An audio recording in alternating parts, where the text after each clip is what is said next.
మిత్రులారా, చాలా షాపుల్లో మనం కొనుగోలు చేసే వస్తువులపై ఎంఆర్పి కంటే ఎక్కువ ధర తీసుకుంటున్నారు. ఉదాహరణకు నీళ్లు, బిస్కెట్లు, కూల్ డ్రింక్స్ వంటి వస్తువులపై 20 రూపాయలు ఎంఆర్పి ఉంటే 25 లేదా 30 రూపాయలు తీసుకుంటారు. కానీ చట్టం ప్రకారం ఎంఆర్పి కంటే ఎక్కువ ధర తీసుకోవడం తప్పు. నమస్కారం, ఇది మీ హక్కు తెలుగు.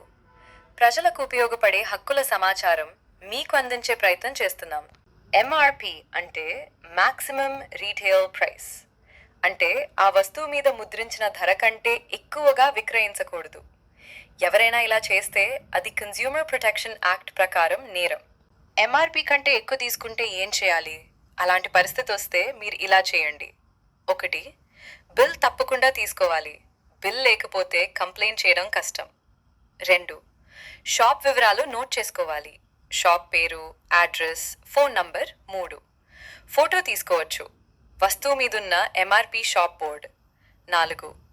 నేషనల్ కన్స్యూమర్ హెల్ప్ లైన్కి ఫిర్యాదు చేయాలి. హెల్ప్ లైన్ నంబర్ 1915 లేదా consumerhelpline.gov.in. ఇక్కడ ఆన్లైన్లో కంప్లైంట్ ఇవ్వవచ్చు. ఇంకో సులభమైన మార్గం, మీరు NCH national consumer help line యాప్ను మొబైల్లో డౌన్లోడ్ చేసి కూడా ఫిర్యాదు చేయవచ్చు. మీరు కస్టమర్గా మీ హక్కు అడగడం తప్పు కాదు. ప్రజలు తమ హక్కులు తెలుసుకోవాలి. ఇలాంటి ప్రజల హక్కుల సమాచారం కోసం మీ హక్కు తెలుగు ఛానల్ను సబ్స్క్రైబ్ చేయండి.